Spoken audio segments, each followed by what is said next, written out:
स्वागत है आपका शिखर क्लासेस यूट्यूब चैनल पर। आज आप पढ़ेंगे क्रिया एवं उसके भेद का पार्ट नंबर 2। आपने पढ़ा था पिछले पार्ट में कि क्रिया क्या होती है, धातु क्या होती है और कर्म के आधार पर क्रिया कितने प्रकार की होती है, 2 प्रकार की, अकर्मक और सकर्मक। उसके बारे में आप लोगों ने पढ़ा था पिछले पार्ट में। और सकर्मक के भी 2 भेद होते हैं, एक कर्मक और द्विकर्मक। मतलब जिसमें एक कर्म हो वो एक कर्मक, जिसमें 2 कर्म हो वो द्विकर्मक। ठीक है, लेकिन आज आप पढ़ेंगे प्रयोग के आधार पर क्रिया के भेद। यहाँ पर लिख लीजिए, प्रयोग के आधार पर क्रिया के भेद। क्रिया के भेद, ठीक है। तो प्रयोग के आधार पर हम कितने प्रकार के पढ़ते हैं? 5 प्रकार के। ठीक है, पहला तो प्रेरणार्थक क्रिया, दूसरा पूर्वकालिक क्रिया, उसके बाद नाम धातु क्रिया और सहायक क्रिया। सहायक के बाद आती है संयुक्त क्रिया। ठीक है, तो सबसे पहले हम बात करेंगे प्रेरणार्थक क्रिया के बारे में। ठीक है, जहां पर कार्य खुद ना करके दूसरे से करवाया जाता है, दूसरे से करवाया जाता है, दूसरे से करवाया जाता है, वहां प्रेरणार्थक क्रिया होती है, वहां प्रेरणार्थक क्रिया होती है।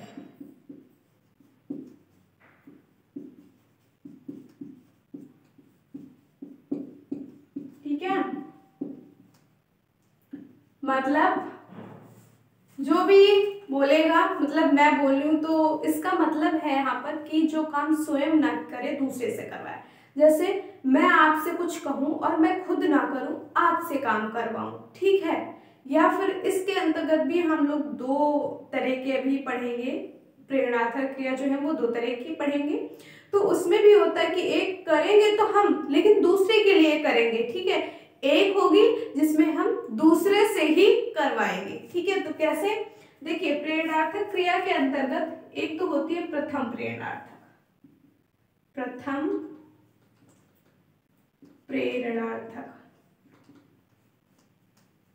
प्रेरणार्थक क्रिया, और दूसरे में आएगी द्वितीय प्रेरणार्थक क्रिया, द्वितीय प्रेरणार्थक क्रिया। तो अब प्रथम वाले में क्या होगा और द्वितीय वाले में क्या होगा? मैंने आपको इसीलिए सबसे शुरू में पढ़ाया था, वो बेसिक जानकारी थी कि क्रिया क्या होती है। तो क्रिया मैंने आपको बताया था, पढ़ना हो गया, लिखना हो गया, दौड़ना हो गया, चलना हो गया, बहुत सारे थे। ठीक है, तो मतलब जहां से किसी कार्य के करने या होने का बोध हो, उसी को हम कहते हैं क्रिया। और उसके साथ में एक शब्द आया था जिसको हम बोलते हैं धातु। धातु क्या होती है कि जो क्रिया का मूल रूप होता है या क्रिया जिस रूप में जन्म लेती है उसी को हम कहते हैं धातु। तो जैसे मैंने यहाँ पर लिखा पढ़ना, तो पढ़ना का हो जाएगा पढ़ धातु। ठीक है, और लिखना का हो जाएगा लिख धातु। अब इन्हीं की जरूरत है यहाँ पर। देखिए, इसमें यदि मैं केवल ना जोड़ू, जैसे पढ़ना में ना जोड़ दूं और लिख में ना जोड़ दूं, तो इसको आप रफ कर दीजिए। इसको बस मैंने समझाने के लिए बताया था, इतना रखिए। पढ़ में मैं ना प्रत्यय जोड़ दूं। मैंने बोला था आपसे कि जब भी बताया था मैंने आपको कि जब भी हमें क्रिया बनानी होती तो हम उसमें क्या ना प्रत्यय जोड़ते हैं ना। ना प्रत्यय जोड़कर ही हम देखते हैं कि ये क्रिया है कि नहीं है। तो मैंने इसमें ना प्रत्यय जोड़ा तो हमें पता चला कि ये क्रिया है ना। तो क्रिया का ही ये मूल रूप है, क्रिया के मूल रूप में हमने जोड़ दिया ना। तो ये तो हो गया पढ़ना और ये हो गया लिखना। ठीक है, ठीक है, इसी को हम लिख सकते हैं पढ़ाना, मतलब इसी से परिवर्तित होकर तो बना है ना, पढ़ना से पढ़ाना। इसी प्रकार लिखना से लिखाना। ठीक है, लिखना से लिखाना। अब इसी में हम जोड़ दें वाना और इसमें भी जोड़ दें वाना, तो ये क्या हो जाएगा? पढ़वाना, पढ़ाना था, पढ़ाना में मैंने वाना प्रत्यय जोड़ दिया तो क्या हो गया, ये तो हो गया पढ़वाना और ये इधर हो जाएगा लिखवाना। क्या हो जाएगा, लिखवाना। अब आप हमको एक सवाल का जवाब दीजिए कि सबसे पहले क्या आया, पहले क्या आया, ये तो मूल धातु थी। अब हमें इससे कोई मतलब नहीं, मूल धातु में जब हमने ना प्रत्यय जोड़ा तो सबसे पहले हमें क्या प्राप्त हुआ, पढ़ना प्राप्त हुआ ना। तो पढ़ना तो हम खुद के लिए यूज करेंगे ना कि मैं पढ़ रही हूँ, तब मैं कहूंगी कि पढ़ना, या फिर लिखना, मैं लिखती हूँ, इस प्रकार का तो मैं खुद के लिए यूज करूंगी। लेकिन इसी को परिवर्तित करके मैंने लिख दिया पढ़ाना, ठीक है। तो पढ़ाना से मैं ऐसे भी बोल सकती हूँ कि मैंने 4 बच्चों को पढ़ाया। तो ये सबसे पहले क्या आया, तो पढ़ाना ही आया ना, इधर लिखाना। इसी प्रकार और भी मूल धातु हो सकती हैं जिनसे हम इस प्रकार के शब्द बना सकते हैं। जैसे हो गया रोना, हो गया हंसना, हो गया, ठीक है, और जगना हो गया, खाना हो गया, सोना हो गया, ठीक है। इस प्रकार के बहुत सारी धातुएं हैं जिनसे हम इस प्रकार के शब्द बना सकते हैं, क्रियाएं बना सकते हैं, ठीक है। तो उसके बाद में मैंने इसमें वाना प्रत्यय जोड़ दिया तो ये हो गया पढ़वाना और ये बन गया लिखवाना। इसी प्रकार से यदि मैं उठना बोलती तो उठवाना हो जाता है ना। तो इसमें क्या हुआ कि सबसे पहले ये आया, तो यही हो जाएगी आपकी प्रथम प्रेरणार्थक। और जो उसके बाद वाना प्रत्यय जिसमें लगा हुआ, ये बात याद रखिएगा। देखिए जो प्रथम प्रेरणार्थक क्रियाएं होती है इनमें तो आना जुड़ा होता है, आना, और इनमें वाना जुड़ा होता है, ठीक है। जिस प्रकार से इसमें पढ़वाना और इसमें लिखा है पढ़ाना, ठीक है। तो इसमें क्या होता है कि आना जुड़ा होता है और उसमें वाना जुड़ा होता है। इतनी बात आपको याद रखनी है, ये वाना, आना और वाना। अब इसमें आप कैसे पता लगाएंगे, देखिए मैंने बोला मैंने 4 बच्चों को पढ़ाया, पढ़ाना होना चाहिए बस, उससे तो और शब्द बन सकते हैं। जैसे मैं इचिक ना बोलूं, मतलब पूरा का पूरा पढ़ाना ना बोलूं, तो मैं ये बोल सकती हूँ कि मैंने 4 बच्चों को पढ़ाया। तो 4 बच्चों को पढ़ाया, वो मैंने खुद तो नहीं पढ़ा ना, प्रेरणा दी किसी को पढ़ने की, किसी को पढ़ाया हमने ना। प्रेरणार्थक का मतलब यही होता है प्रेरणा देना, है ना, लेना भी देना भी, ठीक है। तो मैंने किसी को पढ़ाया, 4 बच्चों को पढ़ाया मैंने, तो पढ़ाया मैंने, ठीक है। तो ये हो गया प्रथम प्रेरणार्थक। मैंने लिखा कि मैंने राम से 4 बच्चों को पढ़वाया, तो वाना प्रत्यय जहां है वहां वाया इस प्रकार के आ सकते हैं, लेकिन जो मूल है वो आपका वाना और आना होगा, ठीक है। मैं बोल दूं कि राम ने श्याम से 4 बच्चों को पढ़वाया, तो काम तो कुल मिला के दूसरे से ही करवाया जा रहा है। तो ये जो जिसमें वाया आया कि राम ने श्याम से 4 बच्चों को पढ़वाया, तो ये हो जाएगा आपका द्वितीय प्रेरणार्थक क्रिया, ठीक है। लेकिन इसमें हो सकता है कि आ जाए, क्योंकि पेपर का तो हमें कुछ भी नहीं पता होता है कि उसमें एग्जामिनर क्या दे दे, किस प्रकार के क्वेश्चन आए, हमें तो कुछ भी नहीं पता, इसलिए हमें तो सब पढ़ना है। देखिए तो इसमें मैं कुछ लिखती हूँ उदाहरण और कुछ इसमें भी लिखती हूँ और इसको रख कर देती हूँ, लेकिन समझना आपको यहीं से है, ठीक है, यहीं से आपको समझना है। तो यहाँ पर मैं लिखती हूँ, देखिए आप लोग यहाँ लिखिए, आप लोग माँ परिवार के लिए, माँ परिवार के लिए, देखिए थोड़ा सा स्पेस कम है तो इसको मैं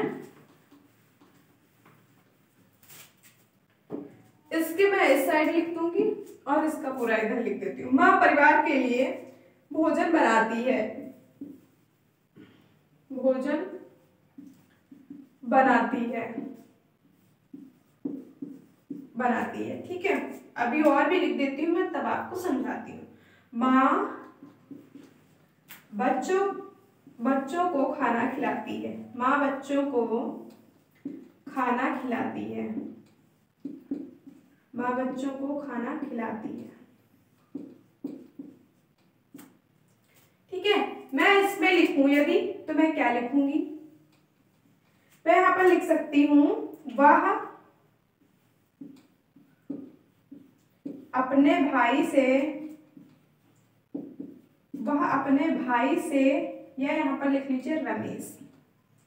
रमेश अपने भाई से पत्र लिखवाता है। रमेश अपने भाई से पत्र लिखवाता है। ठीक है, देखिए वह अपनी बेटी से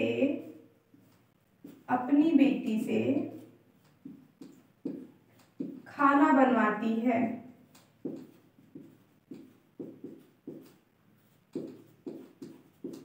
एक और लिख लीजिए, सुनील ड्राइवर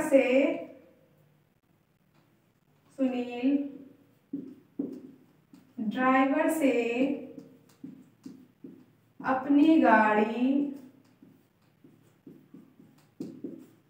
चलवाता है। ठीक है, अब आप इनमें अंतर समझिए कि क्या अंतर हो सकता है। ये जो वाक्य लिखे हैं ये अपना एक अलग अलग अर्थ रखते हैं। कैसे रखते हैं, देखिए यहाँ पर बोला कि माँ परिवार के लिए भोजन बनाती है।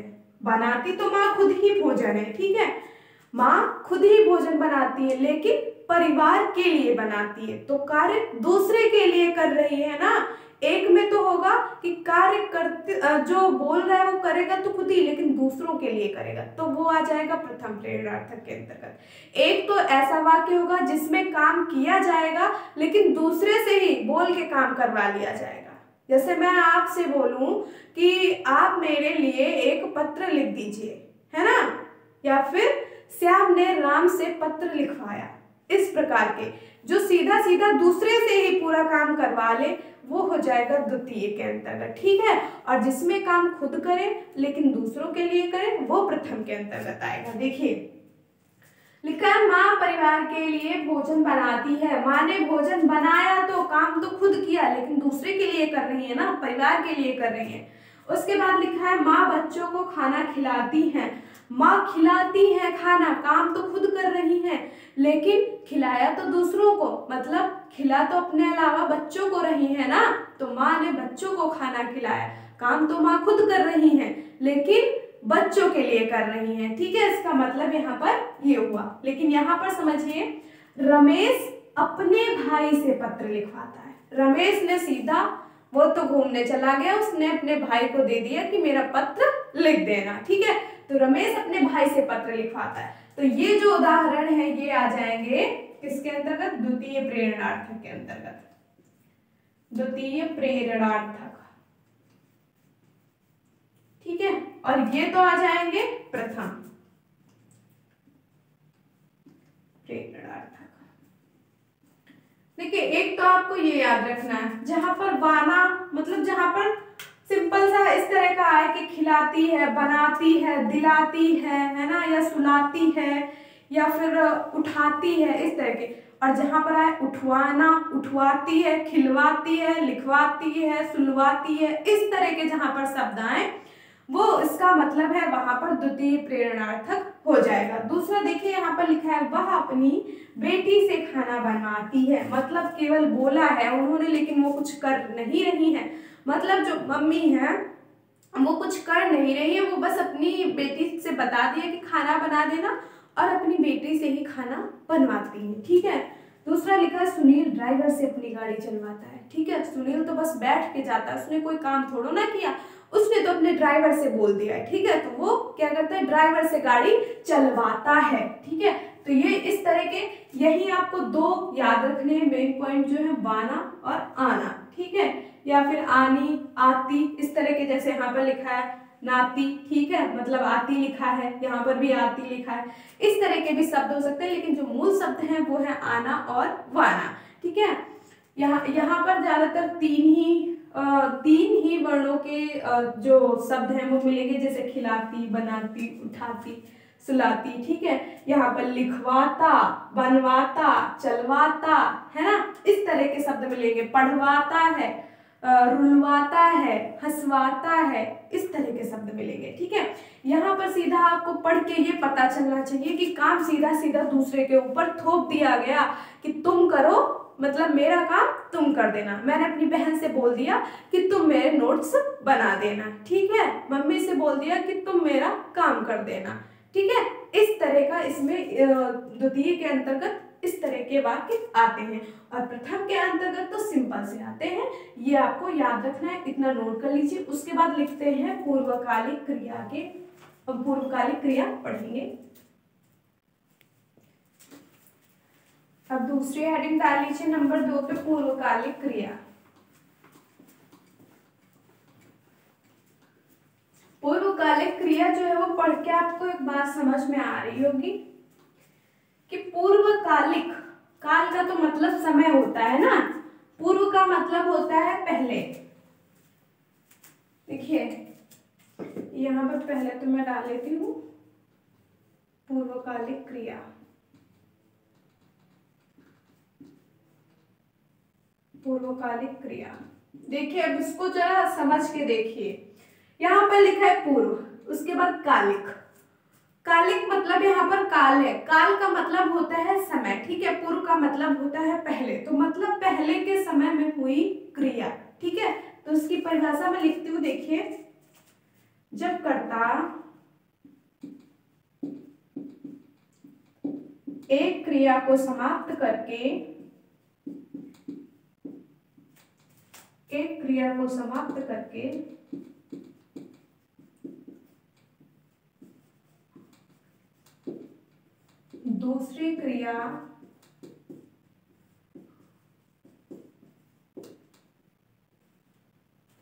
दूसरी क्रिया प्रारंभ करता है,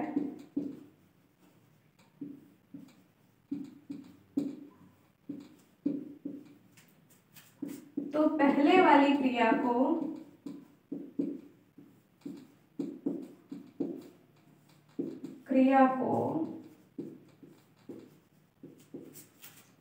पूर्वकालिक क्रिया कहते हैं।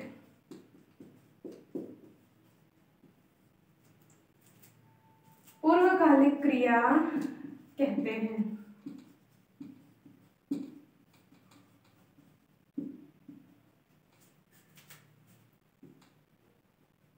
ठीक है, देखिए वही बात मैंने अभी आपको बताई थी कि पूर्व मतलब पहले, काल मतलब समय, पहले के समय जो हुई हो क्रिया, मतलब जो पहले समय में हुई हो। तो यहाँ पर देखिए परिभाषा कह रही है कि जब एक कर्ता, कर्ता का मतलब होता है करने वाला, जैसे अकर्मक क्रिया में कर्ता नहीं था, कर्म नहीं था, तो किस पर प्रभाव पड़ रहा था, कर्म पे। मतलब मोहन रोता है, तो रोता तो हो गई क्रिया और कर्ता हो गया मोहन, ठीक है। इसी प्रकार ये कर्ता यही होता है, जब कर्ता एक क्रिया को समाप्त करके दूसरी क्रिया प्रारंभ करता है, तो पहले वाली क्रिया को, मतलब एक कर्ता दो क्रियाएं कर रहा है, ठीक है, और एक पहले करी एक बाद में करी, तो क्या हुआ कि जब जो पहले क्रिया की थी उसी क्रिया को हम पूर्वकालिक क्रिया कहते थे, क्योंकि वो पहले की गई थी, तो इसीलिए तो इसका नाम है पूर्वकालिक क्रिया, है ना।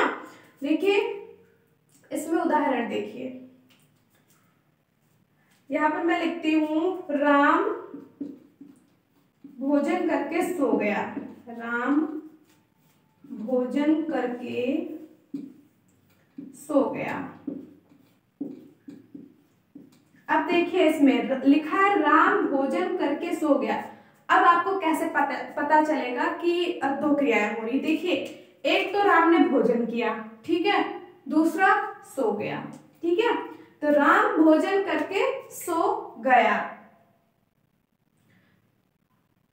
देखिए राम भोजन करके सो गया, तो मतलब यहाँ पर भोजन, पहले देखिए क्या किया, पहले भोजन किया। मैंने बोला कि मैं भोजन करके सो गई, आप अपने ऊपर लेकर देखिए कि मैं भोजन करके सो गई, तो मैंने पहले क्या किया, पहले मैंने खाना खाया, भोजन किया, उसके बाद मैंने क्या किया कि मैं सो गई। तो पहले मैंने क्या काम किया, कौन सी क्रिया करी, पहले तो मैंने भोजन किया। तो ये जो भोजन है ना, यही पूर्वकालिक क्रिया हो जाएगी, ठीक है।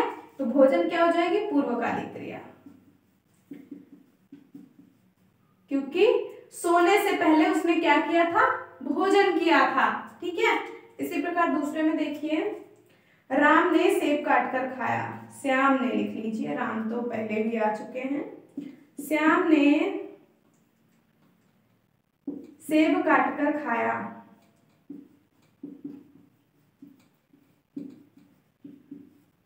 तो देखिए राम ने सेब काट कर खाया। देखिए सबसे लास्ट में आ जाइए, क्या किया उसने, खाया। किसको, सेब को खाया ना, लेकिन खाने से पहले उसने सेब को काटा ना, खाने से पहले सेब को उसने काटा, तो कौन सी क्रिया पहले हुई, काटना पहले हुआ ना, पहले सेब को काटा फिर खाया, तो ये जो काट कर लिखा है ना, यही हो जाएगा पूर्वकालिक क्रिया। ठीक है, मैं अभी सोकर उठा हूं, मैं अभी सोकर उठा हूं। मैं आपसे पूछूं कि आप क्या कर रहे थे, तो आप बोलेंगे मैं अभी सोकर उठा हूं। तो मैं बोलूंगी आप उठ गए, तो कहेंगे हाँ मैं उठ गया, उसके पहले मैं सो रहा था। अभी तो मैं उठ गया हूं, मतलब अभी अभी मैं जगा हूं, लेकिन उसके पहले मैं सो रहा था। तो उसके पहले आपने कौन सी क्रिया की, उसके पहले आपने क्रिया की, उसके पहले आप सो रहे थे। ठीक है, अभी आप उठे हैं, तो यहाँ पर लिखा है कि मैं अभी सोकर उठा हूं। तो उठा हूं के पहले कौन सी क्रिया उसने की थी, सोया हुआ था ना, वो सो रहा था। तो ये जो यहाँ पर लिखा है कि सोकर, तो ये सोकर हो जाएगा यहाँ पर पूर्वकालिक क्रिया। लेकिन यहाँ पर था कि भोजन करके सोया, तो भोजन हो जाएगा पूर्वकालिक क्रिया। ठीक है, जैसे मैं यहाँ पर बोलूं कि मैं अभी खेल कर आया हूं, मैं अभी खेल कर आया हूं, मैं अभी खेल कर आया हूं। तो आप घर आए, आपकी मम्मी ने पूछा कि आप कहाँ गए थे, काफी टाइम हो गया, तो आप क्या बोलेंगे, मम्मी मैं अभी खेल कर आया हूँ। मतलब जस्ट तुरंत बस आप आ ही रहे थे और मम्मी ने पूछ लिया, तो आपने क्या बोला कि मैं अभी खेल कर आया हूँ। तो आया हूँ, लेकिन जैसे ही आप घर पहुंचे तो आपने बताया कि आप कहाँ से आ रहे हैं, खेल कर आ रहे हैं। तो जैसे ही आप घर आए उसके पहले आप कोई क्रिया करके आ रहे हैं ना, मतलब आप खेल कर आ रहे हैं। तो आने से पहले आपने क्या किया, खेला ना, तो यही खेल कर हो जाएगा पूर्वकालिक क्रिया। ठीक है, तो मतलब जो क्रिया पहले की गई हो, सीधा सीधा यहाँ पर मैंने थोड़ा इसलिए लिख दिया ताकि आपको अच्छे से समझ में आ जाए कि जब कर्ता एक क्रिया को समाप्त करके दूसरी क्रिया प्रारंभ करता है, तो जो पहले क्रिया करी गई थी उसी क्रिया को कहते हैं पूर्वकालिक क्रिया। और पूर्वकालिक नाम से ही आप सीधा सीधा समझ सकते हैं कि पूर्व का मतलब पहले, काल का मतलब समय, तो जो क्रिया पहले समय में हुई हो। ठीक है, ना नोट कर लीजिए आप।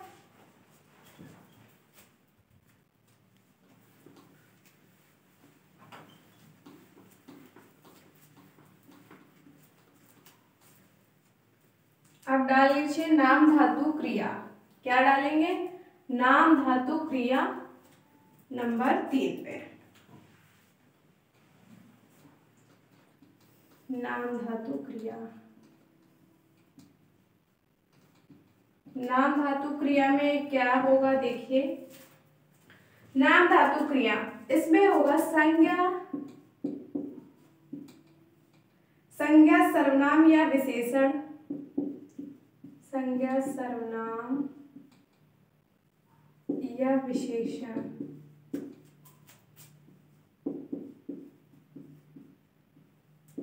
विशेषण से बनने वाली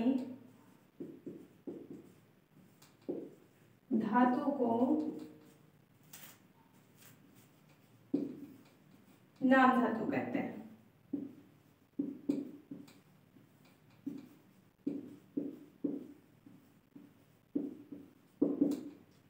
ठीक है, देखिए यहाँ पर लिखा है संज्ञा सर्वनाम या विशेषण से बनने वाली धातु को नाम धातु कहते हैं।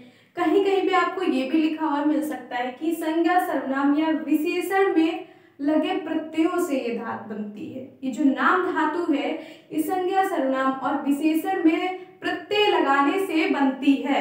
जो भी आप कहें सही है, ठीक है, ये भी सही है, वो भी सही है। संज्ञा सर्वनाम या विशेषण से बनने वाली धातु को नाम धातु कहते हैं। अब संज्ञा सर्वनाम और विशेषण से कैसे बनेगी ये देखिए उदाहरण।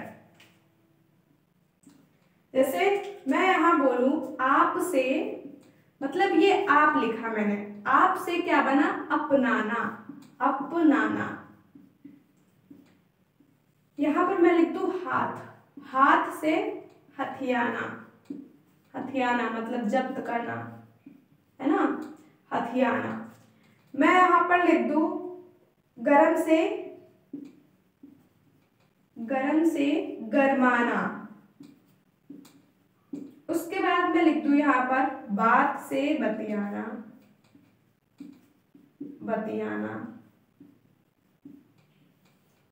ठीक है। लालच से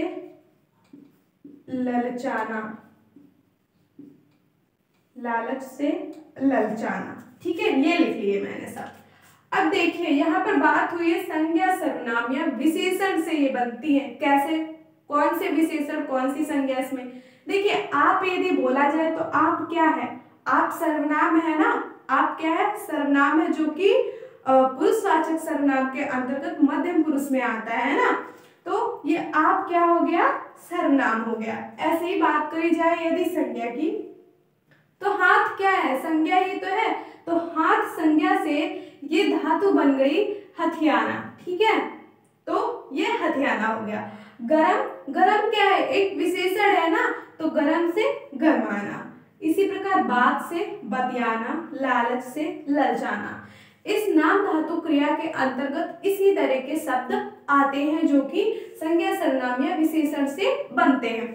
अब यहाँ पर कहीं कहीं पे मैंने भी बताया था प्रत्यय लिखा हुआ मिलता है, तो प्रत्यय अगर आप कहें तभी से, जैसे आप में मैंने आना जोड़ दिया, तो देखिए आप प्लस आना, अपनाना, नाना जोड़ दिया अगर, ठीक है, तो अपनाना, हाँ अपनाना बन जाएगा, ठीक है। तो इस तरह से आप लिख सकते हैं। जैसे मैंने कोई प्रत्यय मैं जोड़ दूं तो बन जाएगा। ये थोड़ा सा सही नहीं था। तो अगला देख लीजिए आप, जैसे मैंने यहाँ पर लिख लिया आना, हाथ प्लस आना, हथियाना, हाथ प्लस आना, ठीक है, तो हथियाना। इस तरह से शब्द बन सकते हैं। लेकिन ये जो मैंने परिभाषा लिखी है ये बिल्कुल परफेक्ट है, ठीक है, प्रत्यय से सही है ये वाली परिभाषा। जरूरी नहीं है कि हर जगह प्रत्यय ही मिले, इसलिए प्रत्यय वाली थोड़ा सा यहाँ पर फिट नहीं बैठती है। इसलिए यहाँ पर ये लिखना ज्यादा सही है कि संज्ञा सर्वनाम या विशेषण से बनने वाली धातु को नाम धातु कहते हैं। आप से अपनाना, हाथ से हथियाना, गरम से गरमाना, बात से बतियाना, लालच से ललचाना, जैसे गाली से गरियाना कह देते हैं ना, इसी प्रकार से इसके अंतर्गत शब्द आएंगे। अब डाल लीजिए सहायक क्रिया।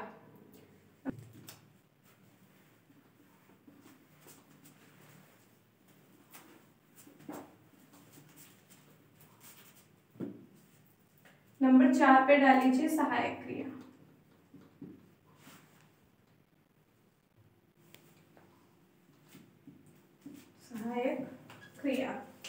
सहायक क्रिया मतलब सहायक, जो सहायता करे है ना, जो मदद करे, तो उसी को तो हम कहेंगे सहायक क्रिया। देखिए इसकी परिभाषा क्या कहती है, जो क्रिया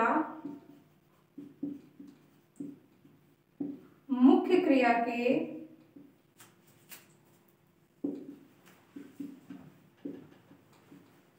क्रिया के साथ मिलकर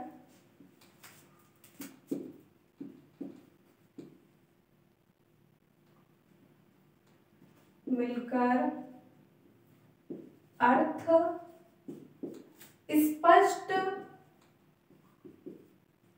स्पष्ट व पूरा करे, अर्थ स्पष्ट या पूरा करे,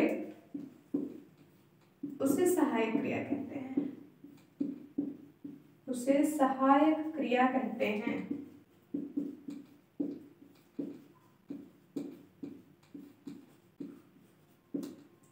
ठीक है, देखिए मैंने यहाँ पर लिखा कि जो क्रिया मुख्य क्रिया के साथ में मिलकर अर्थ स्पष्ट या पूरा करे उसे सहायक क्रिया कहते हैं। मतलब मुख्य क्रिया तो होगी लेकिन उसकी मदद करने के लिए एक और क्रिया आएगी जिसको हम बोलेंगे सहायक क्रिया, है ना। तो वो कैसे हम पता करेंगे या हम उसे कैसे समझेंगे, तो उदाहरण के माध्यम से। देखिए मैं यहाँ पर लिखती हूँ मैं घर जाता हूँ, मैं घर जाता हूँ, ठीक है। तो यहाँ पर देखिए मैंने बोला था जाना, जाना में कौन सी धातु है, कौन सी क्रिया है, मतलब जा या सॉरी कौन सी धातु है, तो जा है ना। तो इसी प्रकार ये क्या है, ये क्रिया ही तो है जो जा से बनी है, जाता है ना, ये क्रिया है। तो ये कौन सी, ये मूल क्रिया होगी ना, ये यहाँ पर है मूल क्रिया, ठीक है। अब ये मूल क्रिया है, ठीक है। तो मैं इतना वाक्य पढ़ती हूँ, मैं घर जाता, तो ये थोड़ा सा सुनने में भी नहीं अच्छा लग रहा, मतलब जो इस वाक्य का भाव है वो स्पष्ट नहीं हो रहा है, ठीक है। ना तो ये इसका अर्थ स्पष्ट है और ना ही तो ये वाक्य पूरा है, ठीक है। तो इसलिए हमें एक सहायक क्रिया की मदद लेनी पड़ेगी, ठीक है। तो हमने मदद ली, मैं घर जाता हूँ, तो ये जो आगे हूँ लगा है, तो देखिए अब पूरी तरह से जो अर्थ है वो इसका स्पष्ट हो रहा है, पूरा हो रहा है। तो ये जो हूँ लगा आगे ना, यही हो जाएगा सहायक क्रिया, सहायक क्रिया, ठीक है। जो मूल क्रिया की मदद करे, जो मूल क्रिया की मदद करे या सहायता करे, उसी को हम कहेंगे सहायक क्रिया।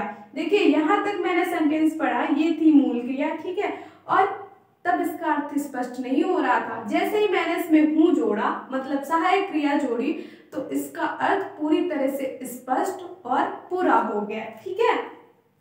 इसी तरह से आगे देखिए, जैसे मैं लिख दूं यहाँ पर, वे हंस रहे थे, वे हंस रहे थे, वे हंस रहे थे, ठीक है। ये पूरा वाक्य मैंने लिखा, ठीक है। अब देखिए इसमें मूल धातु क्या है, मूल धातु तो मैंने बताया था, जैसे हंसना में हंस, तो ये मूल धातु हो गई हंस, ठीक है। ये क्या हो जाएगी, मूल क्रिया, ठीक है।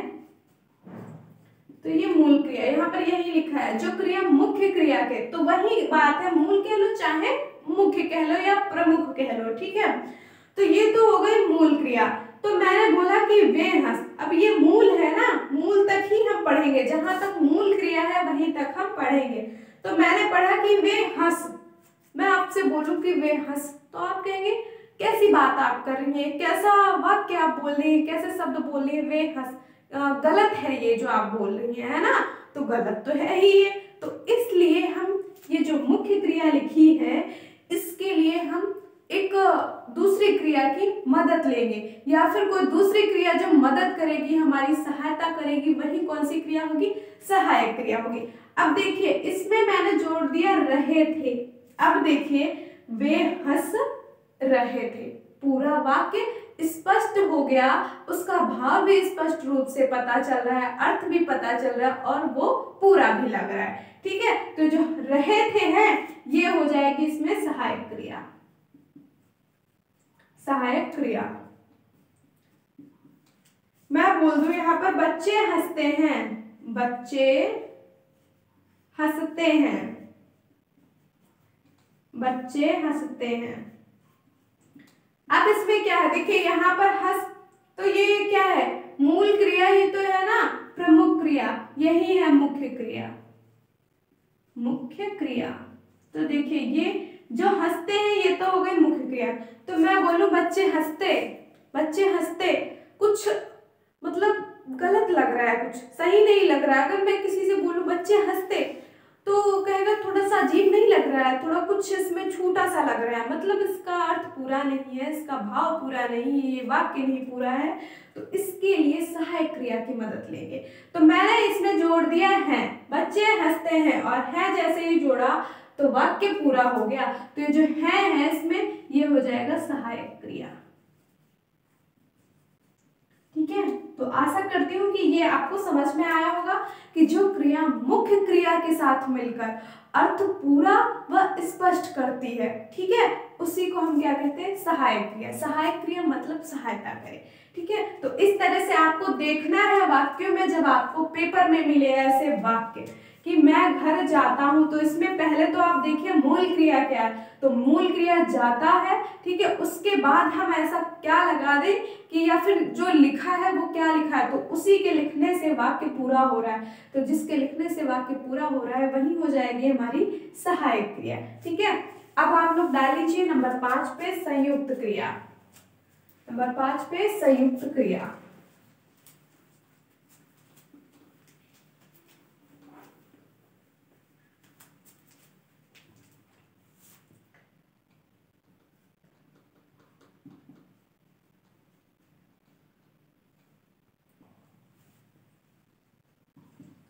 संयुक्त क्रिया।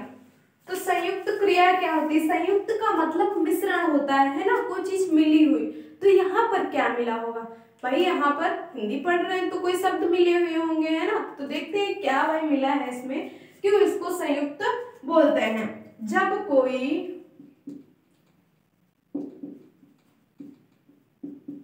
कोई क्रिया दो या दो से अधिक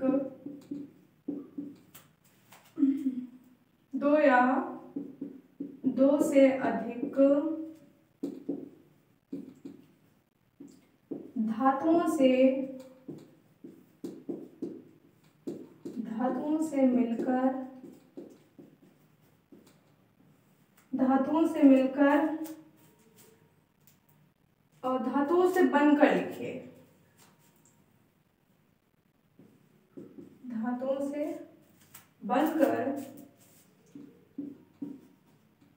बनकर नया अर्थ देती हैं, नया अर्थ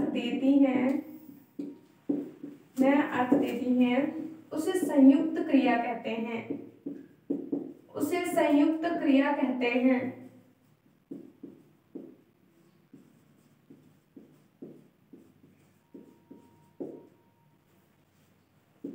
ठीक है, तो देखिए यहाँ पर एक बार फिर से पहले पढ़ लीजिए।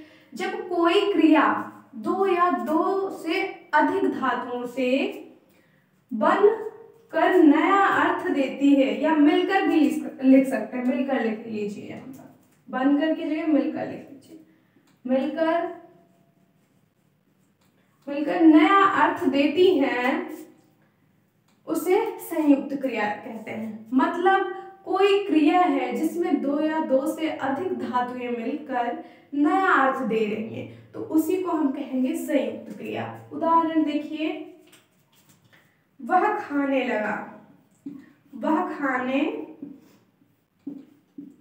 लगा। ठीक है, अब इसमें कैसे आपको पता चलेगा कि ये संयुक्त क्रिया है? देखिए खाने, एक तो इसमें जो ये खाने हैं ये किससे बना है? खा धातु से बना है ना। मैंने बताया था आपको क्रिया में कि खाना जो है वो क्या है? क्रिया। और ये कहाँ से बनकर आया? मतलब धातु, मूल धातु कौन सी थी? तो वो थी खा। तो खा से ही ये खाना बना था, खा से ही ये खाने बने। तो ये जो खाने यहाँ पर लिखा है ये हो जाएगी मूल धातु। कौन सी?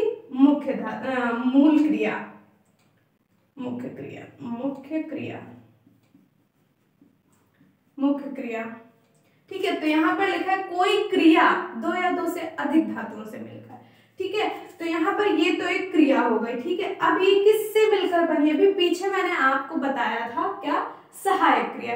तो सहायक क्रिया में दो क्रिया हो रही थी ना। जैसे मैंने बोला कि बच्चे हंसते हैं, तो जो है वो उसमें सहायक है, वो मूल क्रिया को सहायता प्रदान कर रही थी। उसी प्रकार यहाँ पर भी समझना है कि ये मुख्य क्रिया, सेम वही समझना है आपको। ठीक है, कुछ अलग नहीं है, बस थोड़ा सा है डिफरेंट। जैसे खाने जो है ये मुख्य क्रिया है। ठीक है, अब ये मुख्य क्रिया है, अगर मैं बोलूंगा खाने, तो इसके अलावा इसमें एक सहायक क्रिया भी तो लगी हुई है ना, और वो है कौन सी? लगा। मतलब उसने खाना स्टार्ट किया है, अभी वह खाने लगा। ठीक है, तो ये जो लगा है ये हो जाएगी सहायक क्रिया। ठीक है, तो इसमें कितनी धातु है? मतलब कितने से मिलकर ये बन रहा है? एक तो खाने, ये मुख्य क्रिया हो गई, और दूसरा ये सहायक क्रिया हो गई। तो मतलब ये दो धातुओं से मिलकर बन रहा है, इसलिए ये क्या होगा? संयुक्त क्रिया हो जाएगी। आगे देखिए, मैं यहाँ पर बोलूं मैंने किताब पढ़ ली।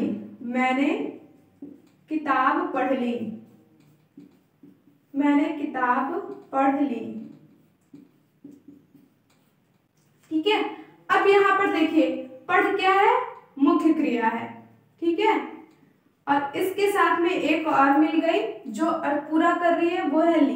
तो मतलब इसके पढ़ के अलावा एक और क्रिया इसमें काम कर रही है, एक और धातु काम कर रही है, वो है ली। तो मतलब दो के मिलने से ये बन रही है, इसलिए इसको हम संयुक्त कहेंगे। ठीक है, इसके बाद देखिए, जैसे मैं बोल दूं वह खा चुका है, ठीक है। अब देखिए वह खा चुका है, मतलब इसमें तो ये हो जाएगा कि खा जो है वो धातु है, ठीक है, और चुका है मतलब खाना समाप्त कर दिया। तो देखिए इसमें दो और धातुएं हैं, एक तो चुका दूसरी है। तो इन ये जो तीन शब्द यहाँ पर लिखे हुए हैं, इन तीनों के मिश्रण से यहाँ पर ये संयुक्त क्रिया बनी, मतलब दो क्रियाएं इसमें और काम कर रही है। एक तो खा जो मुख्य क्रिया थी, उसके अलावा एक चुका और एक है भी है, ठीक है। तो इस तरह से इस संयुक्त क्रिया के अंतर्गत इस तरह के उदाहरण होते हैं। आपको देखना है कि उसमें कितनी क्रियाएं मिलकर काम कर रही हैं, ठीक है। तो उन्हीं के मिश्रण से मतलब संयुक्त होने से बनती है संयुक्त क्रिया। इस तरह से जो आपकी क्रिया एवं उसके भेद थे वो हो चुके हैं समाप्त। और अब मिलते हैं एक नए टॉपिक के साथ, तब तक के लिए धन्यवाद, टाटा बाय बाय, जय हिंद।